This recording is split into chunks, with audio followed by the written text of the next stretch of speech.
συμπολίτες μου, ή μάλλον υπήκοοι, καθώς το βίντεο αυτό τιτλοφορείται το μόνο ειλικρινές διάγγελμά μου. Γιατί υπήκοοι είσαστε, δεν είμαστε όλοι ίσοι. Τα έχω ξαναπεί και τα πιστεύω. Εγώ γεννήθηκα και γαλουγήθηκα με σκοπό να σας κυβερνώ, όσο και αν αυτό το ενδεχόμενο έκανε την ίδια μου τη μάνα να σκάει στα γέλια. Γεγονός που μου έχει δημιουργήσει τρελό κόμπλεξ και βγάζω τώρα επάνω σας. Αλλά δείτε με τώρα. Απόλυτος κυρίαρχος της πολιτικής ζωής της χώρας. 41%. Ό,τι γουστάρω κάνω. Ποιος έχει αντίρρηση? Ελέγχω όλες τις εξουσίες. Και την Τρίτη και την Τέταρτη και την Πέμπτη και την Παρασκευή, σουκού δεν θέλω, βγαίνω εξορμήσεις. Όποιος δεν χρηματίζεται, εκβιάζεται και όποιος δεν εκβιάζεται, εξοντώνεται. Και με αυτούς που έχω φίλους, καλό είναι να φυλάω τα νότα μου. Θέλω να τονίσω και να καταστήσω σαφές ότι σέβομαι τους θεσμούς, όσο σέβεται η Άννα Μισελ και το εσωτερικόν τα προσωπικά δεδομένα των αποδήμων. Παλαιότερα, όποιος είχε την παραμικρή αντίρρηση, τον βαφτίζαμε ζέο και τέλειωνε εκεί η κουβέντα. Πλέον με το πρωινάδικο της αξιωματικής αντιπολίτευσης δεν έχει καν πλάκα. Δεν το διασκεδάζω καθόλου σε αντίθεση με τον γαλάζιο πρόεδρο της Εξεταστικής για τα Τέμπη. Για τα οποία Τέμπη, επιτρέψτε μου να σας πω, ιδιωτικά μπορεί και να έκλαψα. Έκλαψα γιατί κοστίζει επικοινωνιακά. Όμως, εγγυώμαι προσωπικά πώς θα φροντίσω να πάρω ένα μεγάλο προβολέα και να τον βάλω στον πάτο του κράτους δικαίου. Γιατί έχουμε λερωμένη τη φωλιά, βρωμοκοπάει και που με λούζει κρύος υδρότας ότι θα ξυπνήσετε από την πόχα. Τελευταία υδρώνει ο κόλος μας, παρόλη την προσπάθεια που κάνω και τις εντολές που έχω δώσει να υποβιβαστεί το θέμα. Προφανώς και μπαζώσαμε και συγκαλύπτουμε. Δεν είμαι χαζός να σας πω γιατί, όσο και αν ζαβό με ανεβάζετε, ζαβό με κατεβάζετε. Αλλά για να ξεφτιλιζόμαστε έτσι, και εγώ και η κυβέρνησή μου και τα έμισθα τρόλ του κόμματος, με τόσο καταφανή ψέματα, δικαιολογίες και εφιολογήματα, φαντάζεστε πόσο βαθιά χωμένοι στο βούρκο είμαστε. Τα κάστρα όμως δεν πέφτουν.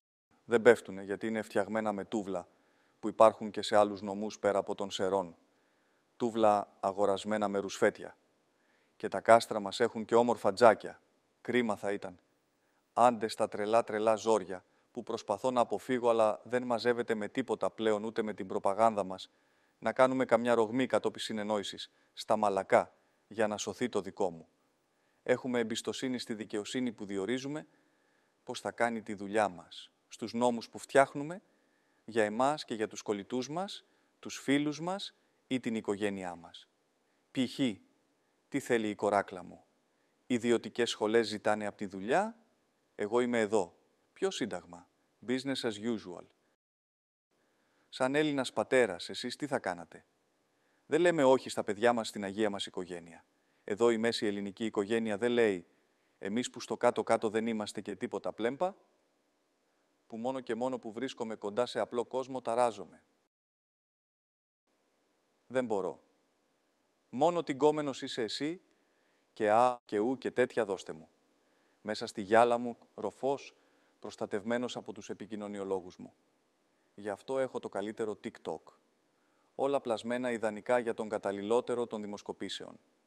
Και αν κανακουμούνι ψελίσει κατητής, βάζω τον μπουμπούκο κλπ. Λυσασμένα σκυλιά από τον ίδιο σάκο, εννοώ από το ίδιο τσουβάλι, να σκούζουν περί ιδεολογικής ηγεμονίας της γρουσούζικης και άχρηστης αριστεράς και άλλα τέτοια παλαβά.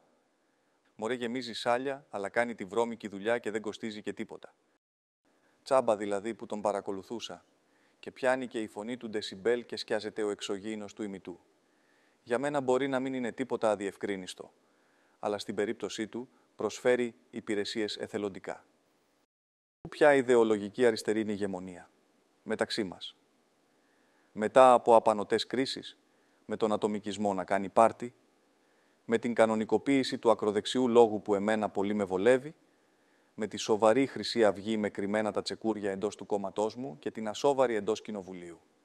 Παπαδοχριστιανό Ταλιμπάν, απατεώνες έμποροι επιστολών, φασίστο περικεφαλαίες 300 ανάθεμα τα βραβεία Άισνερ του Φρανκ Μίλερ. Αου.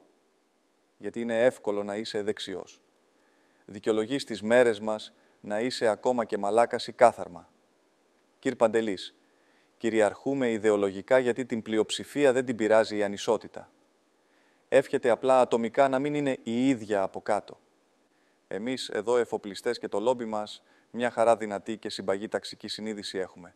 Σας κοροϊδεύουμε μέσα στα μούτρα σας και μας επιβραβεύετε. Σας ευχαριστώ. Έχουμε ρίξει πολλή δουλειά διαχρονικά για να συμβεί αυτό και προσωπικά το αξίζω. Άντε, γιατί μου χαλάσατε το τριήμερο με αυτά και με αυτά. Αν θέτε να είμαι ξανά ειλικρινής, κάντε like, comment, share και αυτές τις λοιπές παπαριές. Αν πάλι όχι, Klein. Μην ξεχνάτε, καλλιντικά να αγοράσετε.